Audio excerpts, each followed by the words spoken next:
This channel does not promote any violent, harmful, or illegal activities. All content provided by this channel is meant for an educational purpose only.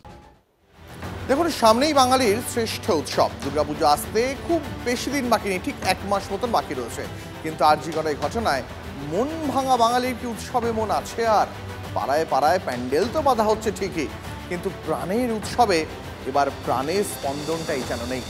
বরং স্পন্দন অনেক বেশি রয়েছে কোথায় জানেন? পথের প্রতিবাদে।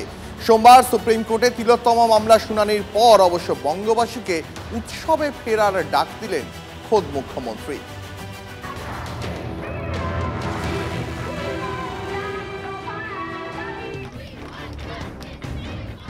তিলোত্তমা ধর্ষণ ও খুনের ঘটনার এক মাস হয়ে গেল।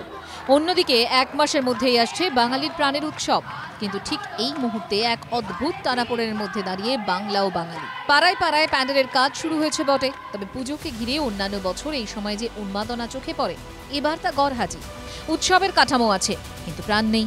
এমন অবস্থায় মুখ্যমন্ত্রী মমতা বন্দ্যোপাধ্যায় বললেন, এক মাস তো হয়ে গেল, আজকে 9 তারিখ, এক মাস একদিন, 31শে মাস গেছে। আমি অনুরোধ করব, পুজোতে ফিরে আসুন, উৎসবে ফিরে আসুন। রাজ্যের প্রশাসনিক প্রধান আবেদন করছেন, কি বলছেন? জাস্টিস ফর তিলোত্তমা আন্দোলনের সঙ্গে জড়িয়ে থাকা বিভিন্ন শ্রেণীর মানুষ। এই কলকাতাতেই একজন মেয়র কোনো উৎসবেই সামিল হবে না। আজকে তিলোত্তমা কিন্তু শুধু ওই মা বাবার সন্তান নয়, আজকে কিন্তু তিলোত্তমা সবার সন্তান। উৎসব হয়তো পালন অবশ্যই করবে, কিন্তু উদযাপন বা উচ্ছ্বাস কতটা হবে, আমার মনে হয় রাজ্যের মুখ্যমন্ত্রী হিসাবে সেটা বিবেচনা করা ওনার উচিত ছিল। বাংলার মানুষ এই উৎসব মন খারাপ নিয়েই পালন করবে। আমাদের দেবী দুর্গা আসেন, আমরা প্রত্যেক বছরই দুমাকে তার নিজের ঘরের মেয়ের মতো বরণ করি, তাকে নিয়ে উদযাপন করি। কিন্তু এবার বাঙালি মন খারাপ করে পালন করবে। মাননীয় মুখ্যমন্ত্রীর আনন্দ উচ্ছ্বাস হয়েছে, উনি ওনার ভাইপো ভাতিজাদেরকে নিয়ে আনন্দ করুন, কোনো অসুবিধা নেই। দুনিয়া বলছে উই ডিমান্ড জাস্টিস, বাংলা বলছে বিচার চাই, মুখ্যমন্ত্রী বলছেন উৎসবে ফিরুন। আর আগে মুখ্যমন্ত্রী বলেছিলেন উৎসব করবো না তো শ্রাদ্ধ করব। এখন মুখ্যমন্ত্রী বলতে চাইছেন উৎসব করবো না তো বিচার করব।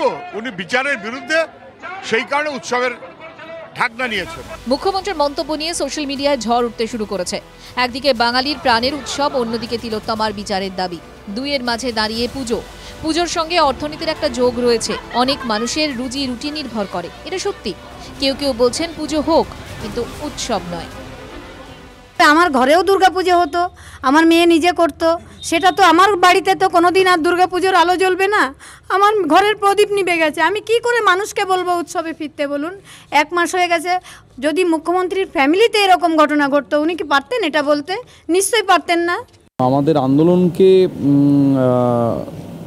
অস্বীকার করা এবং আন্দোলনকে অসম্মান করা, এই জিনিসটা আমার মনে হয় সাধারণ মানুষ খুব একটা ভালোভাবে মেনে নেবে না। উৎসব হবে কি হবে না সেটা মানুষ ডিসাইড করবে, মানুষই বিচার করবে উৎসব হবে নাকি পুজো হবে। বাঙালির শ্রেষ্ঠ উৎসব, কিন্তু সেই বাঙালির মন ভেঙেছে আরজি করের ঘটনায়। মুখ্যমন্ত্রীর বার্তায় ভাঙা মন জুড়বে তো? Bureau report, TV9 Bangla.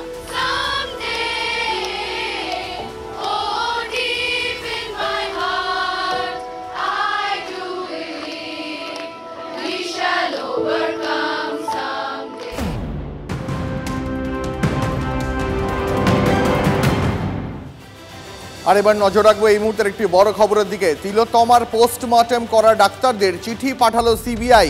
সূর্যাস্তের পর ময়নাতদন্ত কেন, এই প্রশ্ন আজই ওঠে সুপ্রিম কোর্টে। সহকর্মী সৌরভ দত্ত রয়েছেন এ বিষয়ে আরো বিস্তারিত জানাবেন। সৌরভ। দেখো, এদিন সুপ্রিম কোর্টের সওয়াল জবাবে দুটো বিষয় ময়নাতদন্তকে নিয়ে আলোচিত হয়। তার মধ্যে একটা হচ্ছে সূর্যাস্তের পর কেন তিলোত্তমার ময়নাতদন্ত করা হলো, যার প্রেক্ষিত হিসেবে বলা হচ্ছিল যে এতটাই কি তাড়াহুড়ো ছিল যে সূর্যাস্তের পর ময়নাতদন্ত করে দেওয়া হলো, কারণ সূর্যাস্তের পর ময়নাতদন্তের নিয়ম নেই। 2021 সালের ডিসেম্বরে স্বাস্থ্য ভবনের তরফেও যে নির্দেশিকা জারি হয়েছে, সেখানেও বলা হয়েছে যে ধর্ষণ খুনের ঘটনার ক্ষেত্রে সূর্যাস্তের পর ময়নাতদন্ত করা যাবে না, যদি না আইন শৃঙ্খলা জনিত কোনো সমস্যা হয়। দ্বিতীয় যে বিষয়টি ছিল সেটা হচ্ছে মৃতদেহের চালান ছিল কি ছিল না। এই দুই প্রশ্ন সিবিআই এর তরফে মেডিকেল বোর্ডের সদস্যদের কাছে জানতে চাওয়া হয়েছে, তাদের ব্যাখ্যা তলব করা হয়েছে। আমরা সূত্র মারফত যেটা জানতে পারছি যে প্রথম সূর্যাস্তের পর যে বিষয়টি রয়েছে ময়নাতদন্ত করা সম্ভব কি সম্ভব না, সেক্ষেত্রে মেডিকেল বোর্ডের সদস্যরা এই আইন শৃঙ্খলা জনিত কারণ দেখিয়ে ময়নাতদন্ত করা হয়েছে এই রকম ধরনের একটি ব্যাখ্যা দিতে পারেন।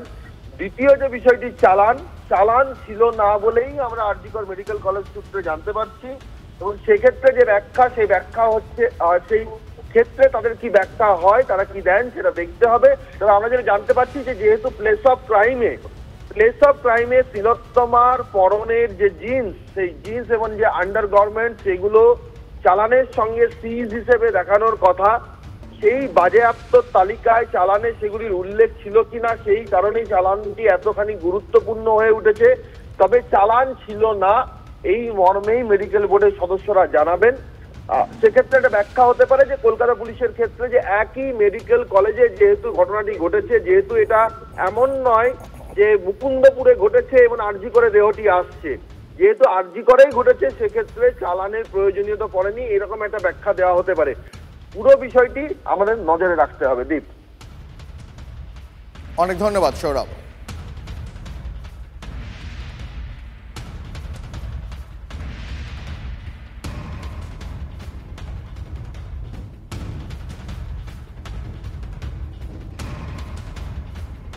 নজর রাখবো পরে খবরের দিকে। তিলোত্তমা খুন ধর্ষণের পর থেকেই কলকাতা পুলিশের তদন্ত নিয়ে বহু প্রশ্ন উঠেছে হাসপাতাল কর্তৃপক্ষের ভূমিকা নিয়েও। তবে সবচেয়ে বেশি প্রশ্ন যদি কিছু নিয়ে উঠে থাকে তা উঠেছে ময়না তদন্ত নিয়ে। যে হাসপাতালে খুন হলো সেখানেই ময়না তদন্ত করতে হলো। আর সুপ্রিম কোর্টেই ময়না তদন্ত নিয়ে পোস্টমর্টম হতে দেখলাম আমরা, চললো কাটা ছেঁড়া। আইনজীবীরা তো বটেই, প্রশ্ন তুললেন প্রধান বিচারপতি নিজেও। একটা এত বড় ক্রাইম হওয়ার পরেও পুলিশ এটা পুরো পুলিশ প্রশাসন থেকে সেটা ধামাচাপা দেওয়ার চেষ্টা হয়েছে প্রথম থেকেই যেতে সব প্রমাণ লোপাট করার চেষ্টা হয়েছে। আমার মেয়ের পুলিশ প্রথম থেকেই আমাদের কোনো সহযোগিতা করেনি, ধামাচাপা দেওয়ারই, প্রমাণ লোপাট করার সমস্ত চেষ্টা করেছে এবং করে ফেলেছেও, কোনো প্রমাণই রাখেনি। রবিবারও ডাক্তারদের প্রতিবাদ মঞ্চে দাঁড়িয়ে পুলিশের বিরুদ্ধে প্রমাণ লোপাটের অভিযোগ তুলেছেন তিলোত্তমার মা। সোমবার ধামাচাপার অভিযোগ উঠল সুপ্রিম কোর্টেও। পুলিশ এবং হাসপাতাল কর্তৃপক্ষের বিরুদ্ধে নিয়ম না মানার একাধিক অভিযোগ। প্রধান বিচারপতি ডিওয়াই চন্দ্রচূড় নিজেই প্রশ্ন তুললেন, এফআইআর করতে 14 ঘন্টা দেরি হলো কেন? চালান ছাড়াই ময়নাতদন্ত হলো কিভাবে? চালান নিয়ে কোনো সদুত্তর দিতে পারেননি রাজ্যের আইনজীবী কপিল সিব্বল। ময়নাতদন্ত নিয়ে একাধিক প্রশ্ন আইনজীবীদের।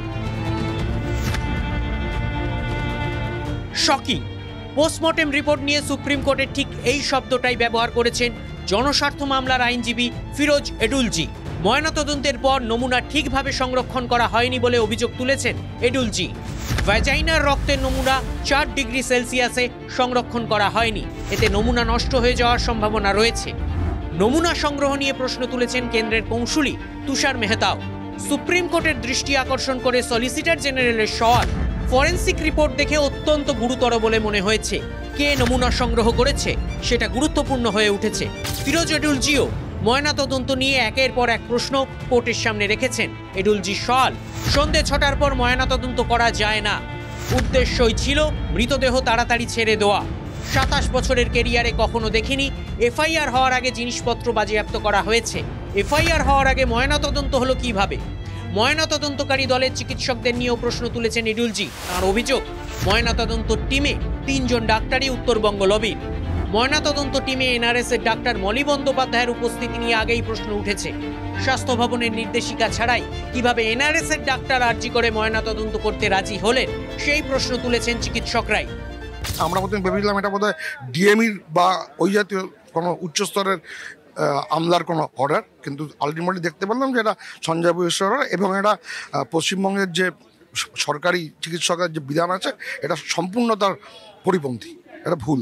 কোনো একজন এমএসভিপি মেডিকেল সুপারিনটেন্ডেন্ট কাম ভাইস প্রিন্সিপাল, তার এখতিয়ারের মধ্যে পড়ে না, তার অধিকারের মধ্যেও পড়ে না যে তিনি অন্য কোনো মেডিকেল কলেজ থেকে কোনো টিচারকে এই ধরনের গুরুত্বপূর্ণ কাজে এনগেজ করতে পারেন। সন্দেহের তালিকা আরও লম্বা। এডুলজি প্রশ্ন তুলেছেন, মৃতদেহের পা 90 ডিগ্রি কোণে ছিল, হিপ বোন না ভাঙলে এরকম হওয়ার কথা নয়। এক্স-রে করা হয়েছে কিনা সেটাও আমরা জানি না। মৃত্যু কখন তা এখনো স্পষ্ট নয় বলে সওয়াল করেছেন কেন্দ্রের কৌঁসুলি। বহিরাগতরা সেমিনার রুমে কিভাবে ঢুকলো তা নিয়েও প্রশ্ন উঠেছে এজলাসে।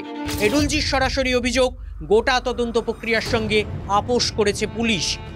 বিভিন্ন সময়ে মিডিয়ার মাধ্যমে যা এসেছে একদম তাই হুবহু সামনে চলে এলো, যে সমস্ত কিছু ম্যানুফ্যাকচার্ড অ্যান্ড ম্যানিপুলেটেড। এই স্পেসিমেনগুলোকে 4 ডিগ্রি সেন্টিগ্রেডে রিজার্ভ করা উচিত ছিল, অর্থাৎ সংরক্ষণ করা উচিত ছিল, সেটা পর্যন্ত করা হয়নি।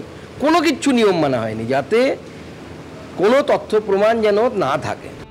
সিবিআই তদন্ত করে দেখুক, মন্তব্য রাজ্যের আইনজীবী কপিল সিব্বালের। সন্দেহ নিরসন হবে কি? জ্যোতির্ময় কর্মকারের রিপোর্ট, TV9 বাংলা।